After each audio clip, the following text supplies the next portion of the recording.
Nos acompaña Tito Herrera, él es fotógrafo documental y tiene imágenes interesantes, vivencias interesantes que contar sobre la migración, no solamente en nuestro país, sino en otras fronteras, Areis. Así es, José Luis.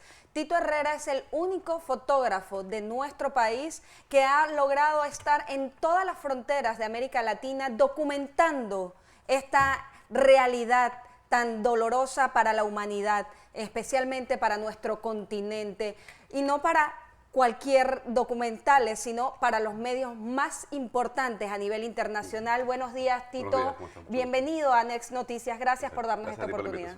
invitación. ¿Qué te motiva a ti iniciar esta carrera de experiencias, bueno, y al final son desgarradoras para cualquier ser humano, de documentar la inmigración? Yo creo que en la migración fue un tema, digamos, de trabajo no intencional. Quedé en el tema por pedido de un proyecto que me salió, pero la conexión fue inmediata con el tema. O sea, yo creo que cuando entendemos de dónde venimos, podemos preocuparnos de saber a dónde queremos llegar.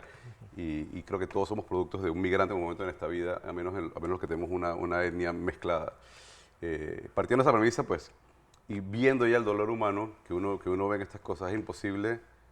O sea, solo hay dos formas de manejarlo. O te conectas 100% o lo ignoras 100%. Y en mi caso fue una conexión. Yo no conozco a nadie que haya trabajado con migración, con migrantes, en Centroamérica particularmente, que es muy delicada, o en África también, que es igual de complicada, que no se sienta completamente comprometido con el tema o impactado 100%.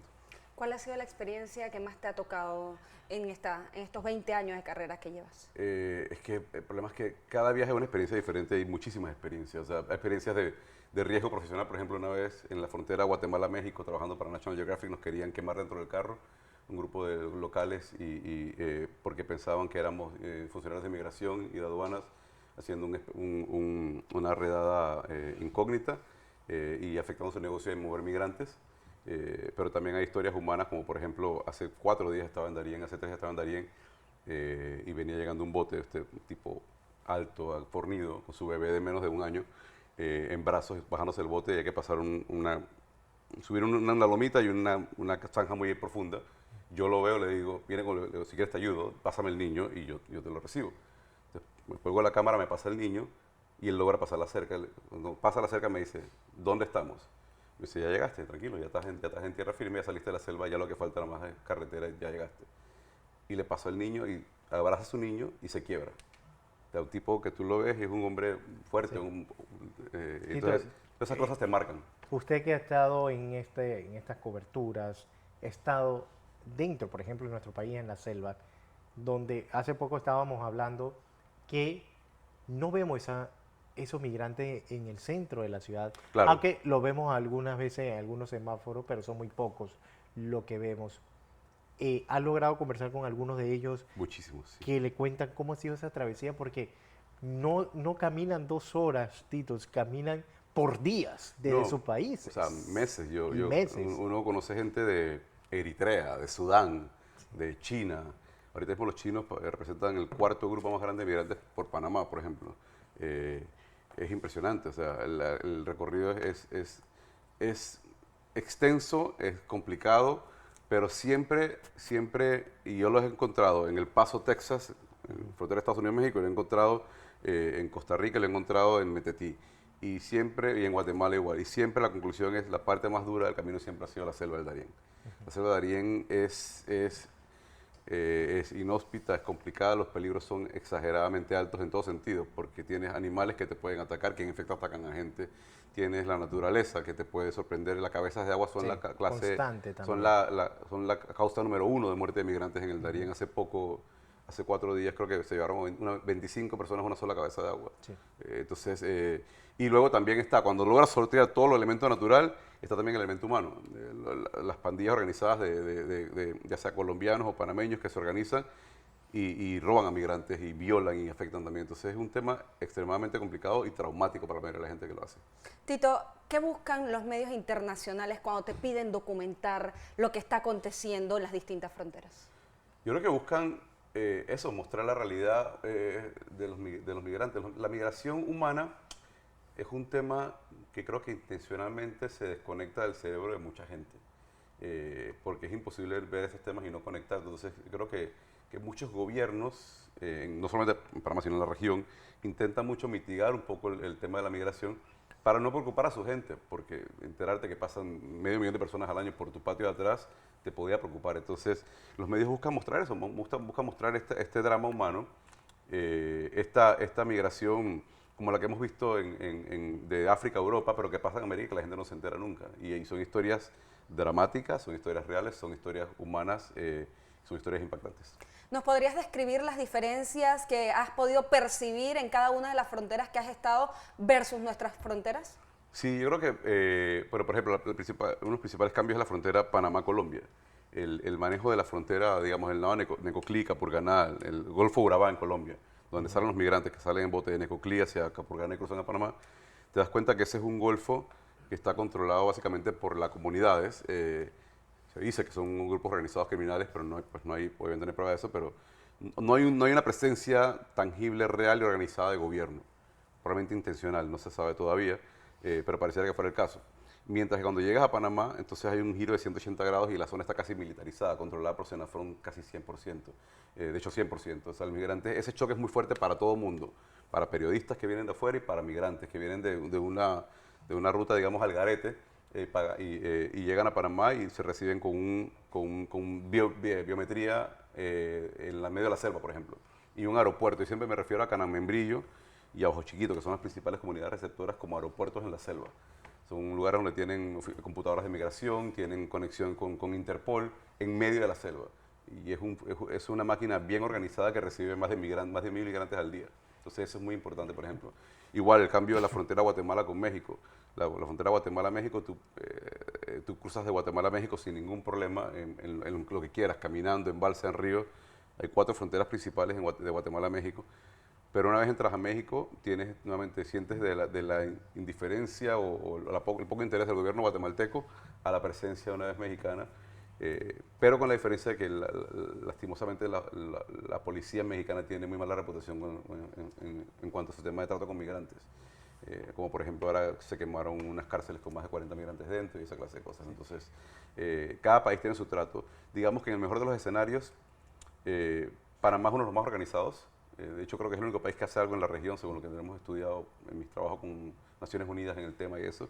Y digamos que de Costa Rica a Guatemala hay pues casi un paso expedito que beneficia a los migrantes también y eso también los ayuda mucho. Pero ese cambio es importante. Tito, estoy viendo unas imágenes que estamos pasando mientras usted está hablando y me llamó la atención uno que le hace falta un pie. Claro, ese es uno de los casos, por ejemplo. ¿De dónde es Sí, y se llama qué pudiste conversar el con apellido él? no recuerdo, se llama Crismar, no recuerdo el apellido, tiene 28 años, es un atleta paralímpico, bueno, paralímpico no, pero para centroamericano, fue medallista de plata en los Juegos Bolivarianos, en los Juegos Panamericanos, venezolano, Ahí está. perdió su pierna a los 15 años, y en medio de todo, o sea, yo hace 2 meses estaba en Darién y conocí a una persona en Canamembrillo, un venezolano migrante con una pierna prostética, se llamaba Pedro.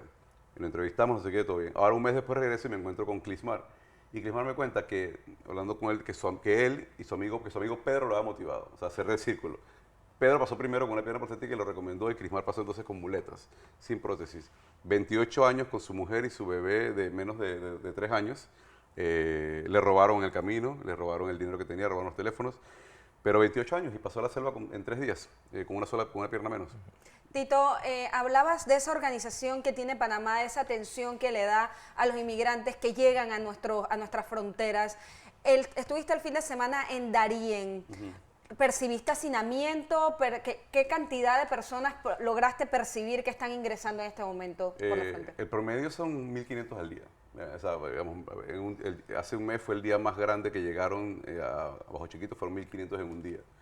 Pero si sumas los de Bajo Chiquito con los de Canamembrillo, estamos hablando de 1.500 por día promedio. A veces 1.600, a veces 1.900, a veces 1.500 por día. Obviamente sí hay un problema de espacio. Hay un problema de espacio porque los campamentos no están diseñados para tanto migrante y lo que hace la autoridad es tratar de sacarlos rápido. Están saliendo Yo conté, digamos, 8 o 10 buses por día. Están filtrando bastante, pero el volumen es alto. Y si esto es muy normal, siempre que se aproxima un cambio de medida regulatoria en Estados Unidos, o siempre que hay un cambio, o que parece que viene un cambio, la cantidad aumenta o disminuye. Entonces la cantidad aumentó mucho porque se pensaba o se esperaba que terminara el título 42 y se iba a abrir un poco más la frontera. Entonces se produjo, pues, lo que estamos viendo ahora es la gente que viene bajando hace meses de África y de Asia y de China, semanas de Sudamérica, y que trata de llegar, pues se coordinó para tratar de llegar después del título 42, por ejemplo, que pensaban que la frontera estaba abierta. La ley cambió, ahora está el título 8. No es tan fácil como pensaban que iba a ser y de hecho se puso más estricto. Eso probablemente lo que te indica eso es que puede que a mediano plazo eso crea una disminución en la migración, al menos temporalmente, hasta que encuentren que el título 8 no es tan duro como pensaban y se vuelve a activar nuevamente. ¿Tu experiencia te dice que se va a disminuir o vamos a seguir teniendo el ingreso a nuestro país y se va a quedar focalizado ya sea en Panamá, Guatemala y los demás países? Yo creo que la migración no se va a detener, es imposible detenerla. Yo creo que creo que las cantidades de nacionalidades van a variar. Yo creo que ayer estaba trabajando con un periodista, un colega chino de China, que estamos haciendo una historia juntos que va a salir pronto. Y nuestro análisis es que creo que los chinos, ahorita hay un pic de migrantes chinos, pero que creo que también va a bajar. Creo que estamos llegando al máximo de lo que los chinos puedan cruzar. El caso de los venezolanos es diferente, porque los venezolanos, mientras los países de la región les sigan cerrando las puertas, exigiéndole visa para poder entrar a sus países, los van a seguir obligando a la migración irregular. Entonces, yo creo que esa cifra no va a bajar. Creo que como siempre van a haber temporadas de subida y bajada de volumen, pero creo que no va a cambiar porque la gente va a seguir buscando un mejor futuro. Mucho hemos hablado de la actitud de Costa Rica al recibir estos inmigrantes, este paso de la frontera de Panamá hacia Costa Rica. ¿Qué experiencia tienes tú al respecto? Pues no mucha con Costa Rica. Costa Rica es uno de los países como Nicaragua que solamente trata de mantener un perfil bajo en el tema y dejar que pasen lo más pronto posible, porque también saben que a los migrantes no les interesa quedarse en esos países y saben también que tampoco podrían manejar, igual que Panamá, manejar esa clase de gente, esa cantidad de gente llegando a su país. Pero sí, se ha dado caso de Costa Rica ha decidido cerrar fronteras, por ejemplo, cosa que Panamá no se puede dar luz a hacer y no ha hecho tampoco nunca, y eso complica el tema para Panamá. Creo que Panamá, repito, ha hecho muy buen trabajo a nivel ejecutivo y a nivel de logística para manejar el tema, y la mejor prueba es que tú no ves una caravana de migrantes por la ciudad de Panamá o por los corredores o por el interior como la ves en Centroamérica, y eso sería muy impactante y sería despertar probablemente un miedo o una preocupación colectiva a la ciudadanía que no han tenido todavía, y eso es producto del buen manejo estatal. Y qué bueno que toque ese tema del miedo, porque muchas veces señalamos a las personas migrantes que llegan a nuestro país de que traen la delincuencia, que puede venir alguno colado allí, ¿no? Sí. Pero hay algunos que son hasta profesionales que han tenido que salir huyendo de su país. Uno de los grandes errores de percepción de la migración irregular es que todos son personas de bajos recursos o personas o delincuentes o gente que anda huyendo de la justicia. No. La migración irregular es un tema ni siquiera de dinero, porque es muy cara. Cuando tú te metes a estudiar la migración, solamente para que tengas una idea, solamente de cruzar de Necoclí a Panamá te está costando $1,000, $2,000. O sea, estamos hablando de que, o sea, nunca ha sido un tema de dinero, ha sido un tema de visado y de permiso de entrar a un país a otro. En un país, hay nacionalidades que no tienen los permisos para entrar y eso los obliga a migrar regularmente. Si un venezolano pudiera entrar a Estados Unidos directo, se gastaría $2,000 en un boleto de avión y no $2,000 pasándote. Sí, porque por eso que mucha gente se preguntaban por qué no agarran un avión, un barco, de hecho, pero es que es un poco más difícil. A mí me tocó ver un caso de un chico millonario de Afganistán que venía con 2 guardaespaldas por la selva. Y con todos los gastos pagados, con 2 guardaespaldas, porque era un hijo millonario, ex político petrolero afgano, que tenía los recursos, pero no tenía la visa americana. Tito, mucho se habló del gran muro de Donald Trump a nivel mundial. Era un tema de conversación, tenía mucha expectativa la gente. Tú pudiste estar en la ciudad de Juárez, en lo que luego se conoció como el muro. ¿Qué se sentía? ¿Qué percibiste? ¿Cuáles eran los comentarios de la gente de la ciudad de Juárez? Bueno, Juárez siempre ha sido uno de los puntos clave. Creo que Juárez y después Tijuana son los puntos, los embudos más grandes de migrantes. Pasan en promedio de 200,000, a veces hasta al mes, por esos puntos de frontera. Y Juárez siempre es un punto literalmente muy caliente en todos los sentidos, en cuanto al clima, en cuanto a la, en cuanto a la posibilidad de los carteles de controlar el área. Y cuando yo estuve ahí fue más complicado porque venían, aparte del embudo normal que se forma por la cantidad de migrantes, había venido también un embudo, un atraso por el tema de la ley 42 recién instalada, pero además también por la pandemia. Entonces estaba como en crisis, todos los albergues estaban completamente llenos. Y es más o menos el mismo sentimiento que tienes cuando sales del Darién. Cuando sales del Darién, el migrante sale del Darién, sale de la selva hacia San Vicente y sale con alegría, ya salía de lo peor. Y si se queda un día o 2 horas en San Vicente o en Lajas Blancas, ya se desespera, me quiero ir de aquí, tengo 8 días en Panamá, no puedo, y ahí te pasa la desesperación porque pasaste de la alegría de sobrevivir la selva a quererte seguir moviendo porque ya estás estancado y tú tienes que seguir. En Juárez es lo mismo, pasas de sobrevivir Centroamérica, de sobrevivir todo México, que es peligroso, y quedas estancado en Juárez esperando que en previsión también entra la desesperación. Tito, ¿cuáles son los siguientes retos para Tito Herrera? Pues seguir trabajando el tema. Yo tengo un compromiso personal, un interés personal por el tema de la migración, me encanta. Seguir explorándolo, seguir viendo cómo morfa, cómo cambia. Yo te comentaba fuera de cámara que mi primera historia de migración fue hace 20 años, por ejemplo, cuando no existía Senafrón y la migración era de Colombia a Panamá, producto de la guerrilla y el conflicto interno de Colombia, y eran indígenas cruzando, no pasaban africanos ni venezolanos. Esto va cambiando mucho y a mí me interesa mucho ver cómo ese proceso va cambiando y documentarlo y mostrarle esta realidad al mundo, que la gente sepa que hay humanos pasando mucho trabajo buscando una mejor vida. Tito Herrera, gracias por estar con nosotros y compartir esa fotografía, también toda esa experiencia desde otro punto de vista de la migración, con la llegada y plasmada en estas fotografías. Gracias por estar con nosotros y contando esa historia. Gracias.